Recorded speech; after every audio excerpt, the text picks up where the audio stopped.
Thank you everyone for joining today's HUSL Education session. Meet Sonia Tomas, aka the Salon Doctor, or the Salon Doctor, aka Sonia Tomas. Sonia has over 37 years experience in the hair industry. She's a salon owner turned corporate sales pro, and she now trains salon owners, independent hairdressers, also on retail sales consultation and systems that actually boost revenue. And we're super excited to team up with her for this free 30-minute session. She's going to teach you how to prescribe powerful business solutions for your salon without making anyone feel salesy. So tap in, learn, grow with HUSL and the Salon Doctor. Over to you, Sonia. Thank you. First of all, I'd like to say thank you for everyone for taking the time out for this half an hour of training and really learning some skills around retail sales. What we're going to unpack today is what I see a lot with solopreneurs is that they're busy, they're booked, but they're still not making the money that they really want to be making. So how can we scale? How can we remove the friction around money? And how can we make sure that we are servicing our clients to the best? One of the things that I find that we're still doing is we're still looking at where our leaky buckets are, but we're not actually identifying them properly, and we're not still charging what we should really be charging our clients, purely because we feel like we're a solo operator and we don't feel like we have the big business structure or someone behind us going, well, no, these are our prices, this is what we charge. When it's left up to us to make our own prices, we always seem to retract a little bit for some reason and undervalue ourselves. So I'm going to start the presentation. Before we start, does anyone have anything in particular they wanted to mention before we start, or any questions for me in terms of, I guess some of the guys have already been on there. How has your retail sales been since you've been on these Zooms? Have they been great? Taz, have you noticed your sales increase watching these Zooms? It's been great. Definitely, it's been great. I mean, as far as my sales, look, it's been a little bit quieter the last few weeks or couple of months, really. Winter, budget, I don't know, whatever. But making excuses. But no, it's actually a good time to do all that background stuff of getting all those links and sending them to clients and newsletters and blogs and all that. So I actually enjoy the downtime and doing all that stuff. Yeah, great. So Yeah, this is today is really about removing the belief around also. I mean, Taz, you've been on my Zooms as well. You've been on all the HUSL webinars, and we really need to remove the limiting belief that people can't afford things. When people see value, they will pay. Okay, it's always. So I would be looking at, are we feeling that they don't want to, they're telling you they can't afford things, so therefore we remove the friction and we don't ask the questions. Okay, because as soon as someone says to us, oh, things are tight at the moment, we go, oh, I'm not going to talk about treatment. I'm not going to talk about retail. I'm not going to talk about all the things because they're not going to buy it anyway. Okay, is that a story or is that a fact? It's true. Okay, a lot of the time it's a story that we have in our head. Our job is just to present what they need to be using and how that all looks like. So busy, booked, and still broke. Okay, here's a 30-minute on HUSL. And I also want to thank HUSL for having me on these free webinars. I absolutely love giving back to the community and seeing businesses thrive, especially our solopreneurs that really need the help and really need that confidence around charging their worth as well. So let's go. So does this sound familiar? We're busy, but we're not being profitable. Okay, we see that our books are full. Okay, but when we look at our bank account at the end of the week, we're actually not seeing the revenue. I hear a lot of salon owners and solopreneurs, I just need more clients. If I had more clients, then I can make up the difference. But if you're already fully booked, you're always going to become at some point time poor. You're going to tap out with your time. So how can we make revenue with the current clients that we have in our books? And what I want you to start asking yourself is, how much opportunity is already sitting in your chair? Sometimes we don't need more clients. We just need to create more value with the ones we've already got. So what I see, you guys, is that you have clients that already trust you that are coming. We're now in an industry where I think Tabitha Coffey was saying at the business forum that we're now stretching out appointments and telling clients have lived in blondes. So they're coming in every 12 weeks. Why are we not inviting them back every 5 to 6 weeks anyway, even if they are having a lived in? Yeah. Why are we not getting them back earlier? So let's have a look at an average ticket and how just a small implementation can really change what your weekly and your yearly revenue looks like. Now, I know you guys have seen this before, but I know you guys aren't doing it. All right. So this is why I wanted to make it very visual, because I'm still seeing this day in, day out, day in, day out when I'm with my clients, even when I'm, in rooms with salon owners. They still say to me, oh, but, I don't know if I can charge. But what if they don't pay? We do want to still sell value, not price. Okay, so I really want you to remember that. We're selling value. But this is what can happen when we just increase our average ticket by $25. Okay, so let's say our average ticket's 100. Ideally, I'd love your average ticket to be 250. I have some home salons now that the average ticket is 250. Okay, I think Mummy was on a call with one of my clients. She was giving us a lovely testimonial, and her average ticket now is 350. Right, so she's doing 5 to 6K weeks. I think she hit a record of 8K one week purely because she opened up an extra day. But do you know what changed? Just the extra day opening, and she literally had an 8K week. I've got some salons that aren't even doing that. Right. So this is the difference when you start adding value, start talking about high ticket services, and start increasing your prices, but also delivering what the client's expectations are. So if we add just $25 more, okay. Oh, I actually want to mention this, as this was hilarious. I saw my kids sent me this image, and it was, the $10 guy that used to make $10 meals for Coles? Who remembers him? He used to be on the ads going, oh, you can make a meal for $10. Does anyone remember him? Yeah? Yeah. You know what the ad said? This little image said? Where's this guy gone? Do you know a block of cheese is now $10? Right? And it was really funny. He's like, this guy's not advertising $10 meals anymore because the price of groceries have gone up. Right?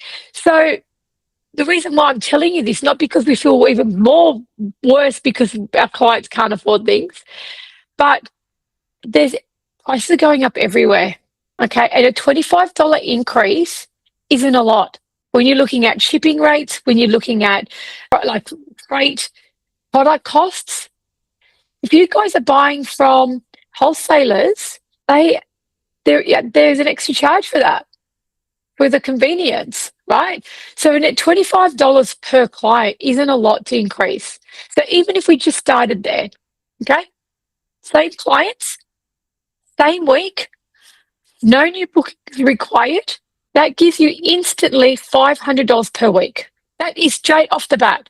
That's $2,000 a month, and you've just increased your yearly revenue by $26,000. Who would like a $26,000 pay rise this year?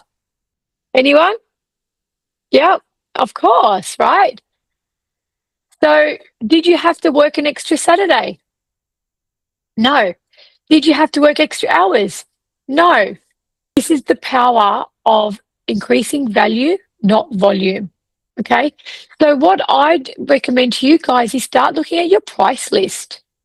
And even if you started adding $10 extra for this, $10 extra for that, when you add it all together, okay, you can get your $25. Ideally, I'd like to see more. Okay. Who here thinks that they could honestly increase their services by $25? Okay. So the guys that put their hands up, tomorrow. Okay. No more procrastinating. Okay. You guys have been on my webinars enough. So there should be no friction around the story anymore. Taz, 25 tomorrow. Okay. All right. If you can do more, or you can add a treatment and you add value to your treatment, let's say your treatments are maybe $25, $30 now, you make them $45. By the time you add 25 and an extra 15, okay, that potentially could be an extra $50. Could you imagine if we just doubled that? That means it's $4,000 a month. And that means that's what, 52,000, guys. So by $50, it's $52,000 a year. That's someone's salary. Yeah. All right. So what are the beliefs? So why aren't we already doing this? Because there's conversations that we're not having. And it usually means that there's a belief underneath it. Okay. I don't want to sound pushy. They've already spent enough money today. What if they don't want it? They want something else. And I do get, what if they buy it online? Okay. If we're actually really doing that conversation for them, they're actually going to take our advice. This is one thing I see all the time with solopreneurs. They forget their client already trusts them. It's not like being in a salon environment. In a salon environment, it's very different feeling. They're trusting the salon. But when they come to you individually, guess what? They're following you everywhere. They're following you in your bathroom. They're following you in your kitchen sink. They're following you even on the hose if you had to. Their clients are following you already. They already trust you. So if you said to them, my costs have gone up, right? I also hear, oh, I work from home. Do you not have to pay rent or have a mortgage? Just because you don't have a lease in a salon doesn't mean you don't have an expense on rent or on a mortgage. Who here can relate to that? Who here doesn't really count their rent or mortgage as part of their costs? But it's still a cost, right? You're still using your water from home. You're still using electricity from home. You still need to factor these things in. And one of the things is that we make the decision for them. We decide for the client whether they can afford it or not, rather than just giving them the options if they'd like to use the recommended retail. Can I show you what aftercare looks like? Talk to me about when you're not with me. I put a quote together, and the quote says, clients don't remember the salon experience. They remember how their hair felt 2 weeks after. If they can't do their hair 2 weeks later, they're struggling, their colour's faded 2 weeks after, their hair's dry 2 weeks after, what are they going to be thinking about? That something's not working, something's not right. So rather than avoiding the conversation around what a treatment looks like and the benefits of it, and talking to them about what retail actually looks like, having these conversations will avoid the 2 weeks later. Making sure we're asking intentional questions, guys. What I see a lot is we ask a couple of questions. Sometimes we don't even ask a couple. Maybe we ask one. And then we just start talking. We over talk. But if a client says something to me, I'm saying, unpack that for me. Why do you think your hair's dry? What do you think? Tell me what it looks like for you when you're at home. Actually, what are you using? Not what shampoo and conditioner are you using at home? We're going to be curious. Yeah? And it's going to come from a place of care. So retail isn't selling, it's serving, solving, and leading. We're serving the client, we're solving any problems, and we're leading the conversation around what's important to them. So let's understand what their problems are. Just think of it as when you're having a fight with your partner or your mum or your dad or even your kids. What do you want to do? You want to sort it out. We want to solve things. So unless we make your client problem aware, they're not going to have the urgency to fix it. So awareness creates choice, and choice gets them to make a decision. Okay? So for you usual suspects on here, what I'd like you to do is just offer and let them decide. So I don't know, Sophie, if you've got a community that you can share this with as well, Narelle, but letting your clients decide, but offering them the solutions. So if the average client spends $150, 10 clients, we know it's $1,500. Okay? But if your client spend is $220 at 10 clients a day, your daily average is $2,200. I really want you to see the difference with the bigger numbers. Who here would do, can we put some numbers in the chat of how many clients people are currently doing at the moment from home? 6? Yep. So normally it's 4 to 6, I see. So Taz, if you're doing 6 clients, are these colour clients? Yeah, most of them are cut and colours. kind So of I normally colours? do two at a time, old school, put one colour on, leave one colour Yeah, heads, go back. I just find most of my clients are, over 40, so they've all got greys. That's a prime yeah. problem. So it's just quite straightforward. Great. So what do you mind me asking what your average ticket is? How much the average bill is, like a cut and colour. So for a tint and a haircut, anywhere between 340, 380. Okay. Um, and I allow good time with them as well. So Yeah. I did pull my prices up recently. So Ah, well done. thank you. Well um, done. I just thought, like you're saying, everyone talks about everything going up. And I thought, why can't I? I love that. So, I'm so glad you got yeah, value out of our webinars then. yeah, no, it's good. So I just thought, you know what? Everyone talks about things going up, and they can start talking about how their hair's going up too. That's it. That's exactly right. Perfect. So if you've got 380 average ticket, sweet. Sweet. So what I'd actually encourage you in particular, honestly, Rista, Caroline, Narelle, Sophie, honestly, give me some scenarios as well. I would actually recommend, how many treatments do you do a day? None. And Okay. if I do, then I normally just throw them in. I don't, because Yeah. yeah, I Yeah, could make that because extra money, yeah, but yeah, because there's friction. That's another charge. That's another price. Okay. So what I'd like you to do this week, then I'm going to challenge you. Okay. Try and see how many salon clients you can get to add a treatment on to the integrity of their hair. Do you have okay. any clients that have globals? Yeah, yep, Yeah. yep, Okay. Well, we used to call it color balance, but now it's yep, called a global. I'm just keeping up with the times. So yep.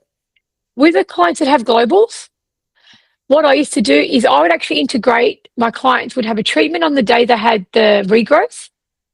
Okay. And then they'd have a color gloss with their globals. So they either had a treatment or all over color. Oh yeah, good idea. Okay. So you can actually integrate that. So it's not the same each time. So every second color, when it's just a root application, they have a treatment to keep the integrity and keep the color lasting till the next time when we do a global again. Right. Okay, that's how we Yep, sell it in. So we say, yep, right, it's a treatment one this session, this appointment. Because we're not doing the color all over, I need to put a treatment in to protect the color that's there now so it doesn't fade too much to the next service. Boom, done. I've just given them value and a why. And would you tell them that there's an extra fee at the start, the consultation? Yeah, so I never really had to present price Yep. because I presented value. Right. But if your clients are used to getting them for free, I'd actually show them what the treatment is and tell them it's a different treatment to the one that you normally give them for free. Okay. Okay, because they're not going to see value in the one you give for free because they're like, oh, well, I always get it for free from you now. So why would I have to pay for it now? Yeah, yeah. All right. So you can say that I've just introduced a new treatment in my salon. It's got peptides in it. This is why we're doing it because I really need to keep the integrity of your hair till the next appointment. Okay. If they then say, oh, how much extra is it? Because some people will say, oh, how much is it? I don't ask her, right? Because then I need to work out whether I'm putting it on Afterpay or whether I'm taking the cash out of the bank, right? Because I just like to know. But if someone goes, oh, how much? And you can see there's a bit of friction, it's always an investment. The investment is this much. Yep. Okay. So give that a try this week. Arista, a lot of curly clients. Okay. You're under the pump. I know. You're doing, is that correct? Did I get that right? Lots of just like haircuts only. Okay. Awesome. I Lots love of that. like, Yeah. Lots of haircuts. So do you do any color work? I do, yeah. Okay. So we've got people that's having just the haircuts. Have you noticed that any of your clients have dry hair? Have you noticed any of your clients could really do with the treatment? Have you noticed any of your clients have any scalp conditions? Talk to me a little bit about what that looks like. I've sold some of my male clients when they've been really stressed on the whole head wash. But I think I tend to give them a lot of advice. They tend to buy products if it's like a scalp problem and go home and do it. I live in an area where we've got a lot of elderly, so they don't like the basin. It's uncomfortable for them. So So do you do a lot of dry cuts then? yeah, so it's uncomfortable for me because then I have to pick them up and put them in the basin basically as well. Oh, So all right, you're so tiny. but they're good ones for like they don't cost me any product. They're just scissor work and they're in and out normally, so they're All pretty right. going. So I don't think it's necessarily a bad thing, but it would bring my overall Well, satisfaction. yeah, it brings your average ticket down. So I really work on your color clients Yeah, and focus try on and make the most of those. Okay. So again, I'm going to give you the same advice. Have a look at what treatments you can introduce and have a look at just by increasing your color average, trying to move that up. Perfect. All right. And Caroline, you do 3. Are they color clients? Are they just haircuts? Talk to me a little bit about that. Hi, good morning. Yes, so I do colour as well, but mostly curly cutting. And I would say 3 average, but it can be between 3 and 5 just because the appointments take longer. My kind of average spend is maybe around 250. And I guess where I know my business is lacking, when I do colours, I'm not charging enough because I can make more from a new guest cut. And it's kind of similar time to the colour. And the other one is my OG guest. So for my new return guest, I charge 245, but for my old return guest, I charge 180. So there's a huge gap, and that's Okay. because I'm scared to. I don't know.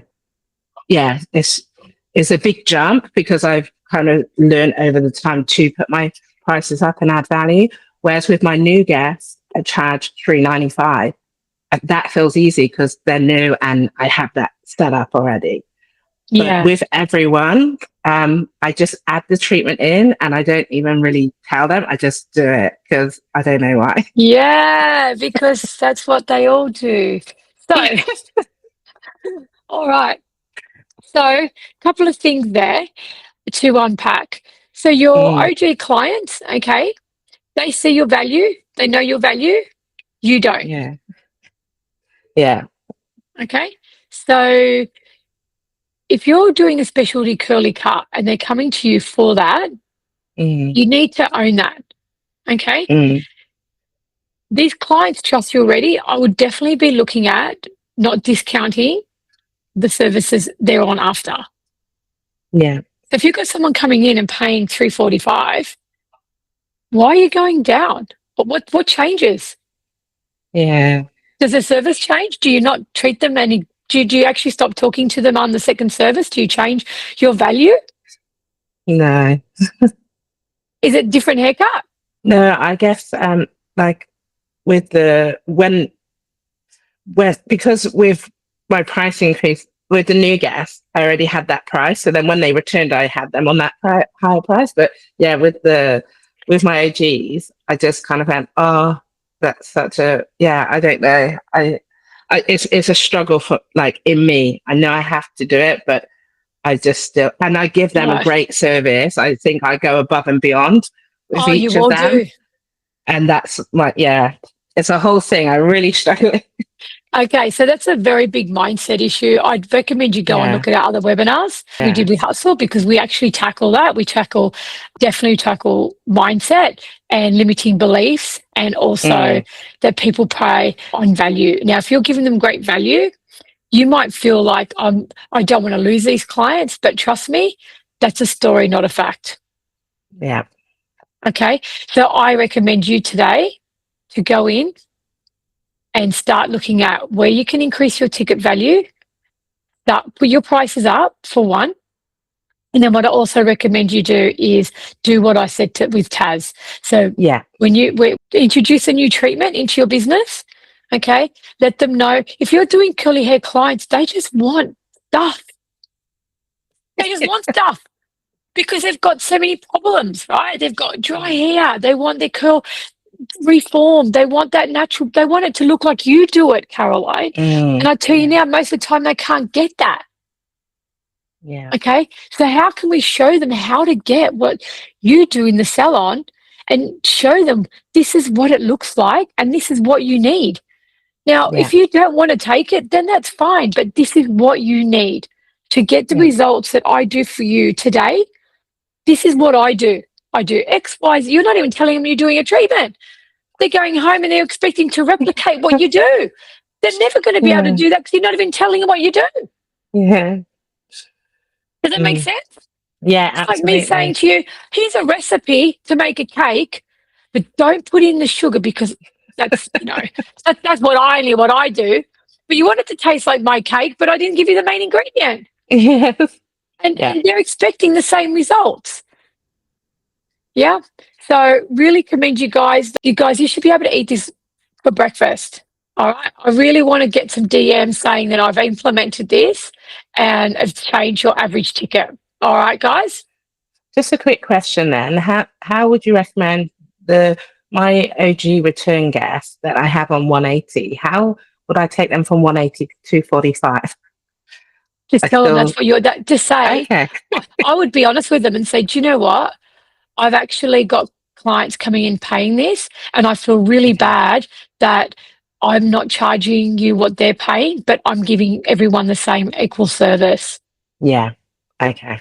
And would that, I would be saying, look, I just need to share this with you because Yeah. it's actually Okay. like I don't feel like I'm aligned with my pricing. Yeah. Beautiful. Thank you. All right, just be honest with them. Yeah. All right. Beautiful. So these are the leaks. Okay. We feel like we need more clients. We need to market ourselves. We need referrals. We need to get on Instagram. How many people feel like they need to get on Instagram and start posting photos and all of the stuff supposed to be doing? And yet, referrals are the best. You're going to be your best client return rather than Instagram. But what happens is we have an average low ticket. We're not recommending treatments. We're underpricing. We discount necessarily. You know what I see? Oh, that's all right. Don't worry. Don't, just, you don't have change. That's all right. Just give me what you've got. Are you guys laughing because you're probably thinking, is she a fly on the wall in my business right now? I've done that. Oh, I know. Oh, I know. Don't forget, Taz, I've got the t-shirt. Yeah. So I know what you guys do. Oh, it's okay. Just pay me next time. Or we do this stuff, but yet Telstra, if you don't pay the bill, guess what they do? They cut your phone off, guys. You can't go to Coles and go, oh, I don't have money this week, but can I just take some butter and bring it to you, pay for it next time I come in? Could you imagine if everyone ran their business like that? Okay. We're not running hobbies, guys. We're running businesses. This is not a hobby. If you want to run it like a hobby, just keep doing that. I'm going to give you some tough love today. Okay? Because let me tell you, your clients don't go without either. They don't go without. We think they do. So no more necessary discounting as well. Okay? So let's start plugging up the holes of our leaky bucket. Last but not least, let's have a look at your average ticket, your retail. You've got the HUSL app, guys. Who regularly uses HUSL every day? You should be using it every day. You know why? Because you should be selling retail every day. Arista, you've got 10 plus clients. Set yourself a target to sell to two a day. Taz, your clients spending an average of $380. What are they using at home? I want to know at this point. Because if I'm investing $380, I want to know how to look after my investment. Caroline, your clients with curly hair, their hair is thirsty. They need to use professional products. They're not going to get the same moisture with products at the supermarket. They just are not. So why aren't we having conversations around retail and aftercare on how to look after it properly? This is what HUSL gives you. It gives you the opportunity to be able to sell retail without carrying stock. How much easier does it need to get? Like, I don't know how much easier this needs to be. Yeah. We have all the tools now for home salons and solopreneurs. I know Sophie's, knows a lot of independent renter chairs. This is a massive leak. got home salons, and I'm not joking, guys. Like, I mean, I know, Marmy, you met Denise, but you know, my clients that work from home and rent a chairs, do you know some of them are doing $2,000 a week in retail? So that means it's $1,000 profit. Thanks for coming. All right. This is another big leak. Okay. And then your high ticket opportunities. Okay. You know, we're giving away treatments. We're giving away all this stuff that really, if they went into a normal salon, do you reckon they'd be able to get a free treatment?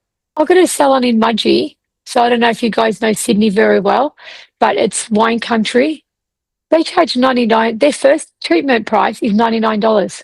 You know, they did $15,000 in treatments last month. This is the opportunity. Okay. This is the opportunity. It's just sitting there. We're just not having the conversations. Okay. So let's start removing the belief. Let's start removing the story. We keep telling ourselves that they can't afford things. And last but not least, as we said, let's look at what the average is, the beliefs, the mindset that we talk. And what if you did all of this week? What if you did this all week and then you did it next week and the week after? You know, I have a lot of salons that will say to me, I don't know if I can do your training. I can't afford your training. And I'm like, because they're looking at the cost of the training rather than the value. What are they going to get from it? What are you going to get from spending 5 to 6 hours with me? And then what if you were to just get your return on investment the very next day?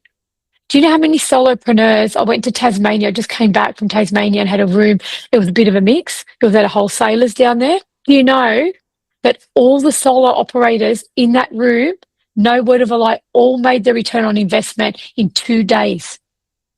2 days, right? Just by implementing these strategies. And you guys get this. I mean, there's obviously a lot more in the tank, but you're getting these strategies on the webinars for free. So take these and run.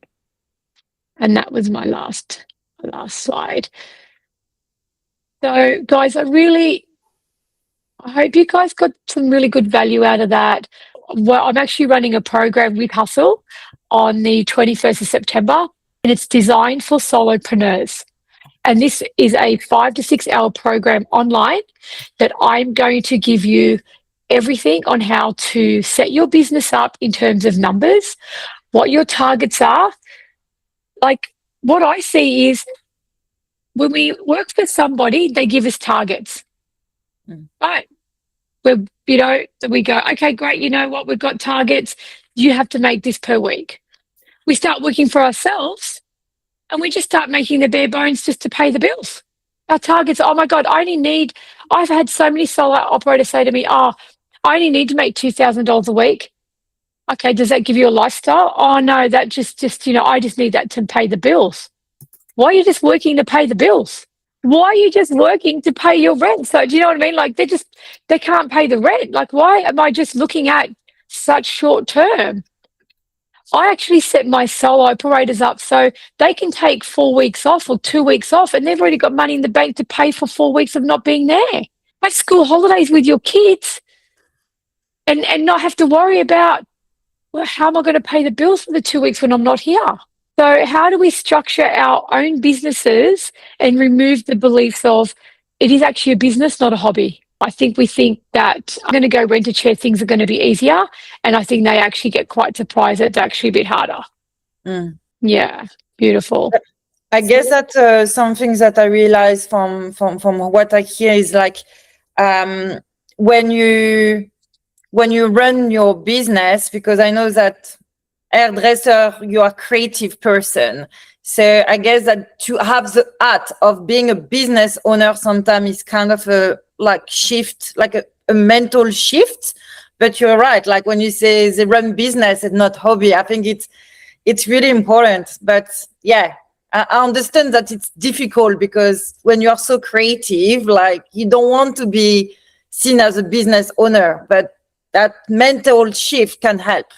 Yeah, but if you actually know how to transition as well, really know how to have these conversations with your client and know how to actually unpack these things, it's very organic. I'm not here to I don't do pushy sales. I've been in sales now for over 20 years, and the last thing I ever want to feel, any of my clients feel, is like either have to work with me or they have to feel like they're pushing or anything like that, because the moment you feel friction and pushy, you are. Okay? If you innately feel that, then you are.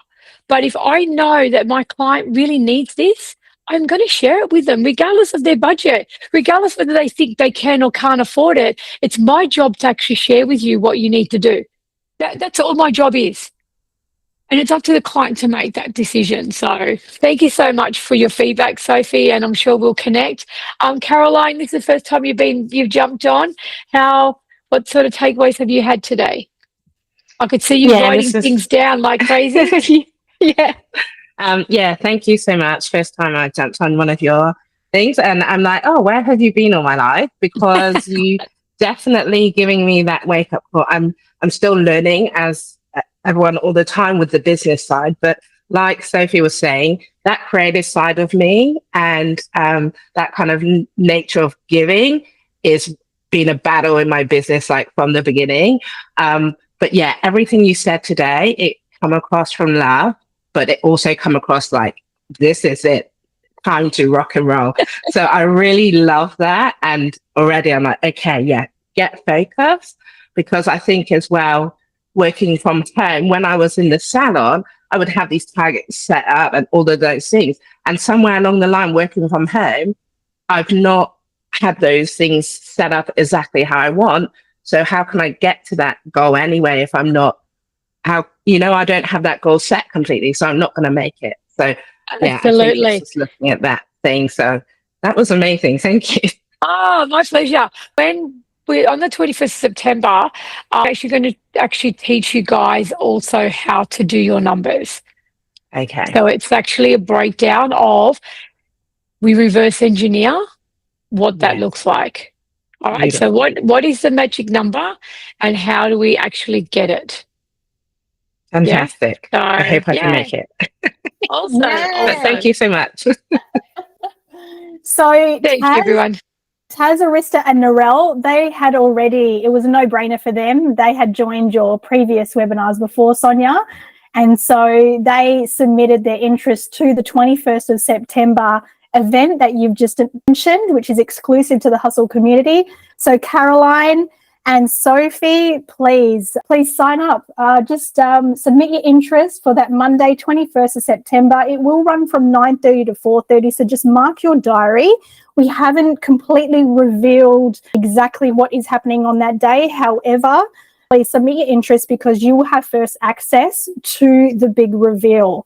Also, when you submit your interest as well, you will receive, this is free already from Sonia, and as she mentioned, there's lots more in the tank. This is the tank, what's happening on the 21st of September. However, she still has more after that, I'm sure, is that when you sign up your interest for that day, we will drip feed you some extra bonus business tips and insights directly from Sonia as well. So the first one off the bat, Taz, Arista, Narelle, I know you've already received it, but it's Sonia's ebook. So yeah, Caroline, Sophie, please tap on the link I've just put into the chat there.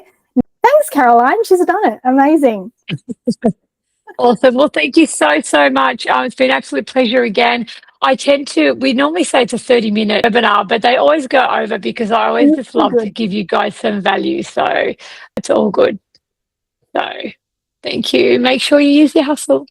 Thank you. Thank you, everybody. Thank you. Thanks, Sonia. Cheers. Bye-bye.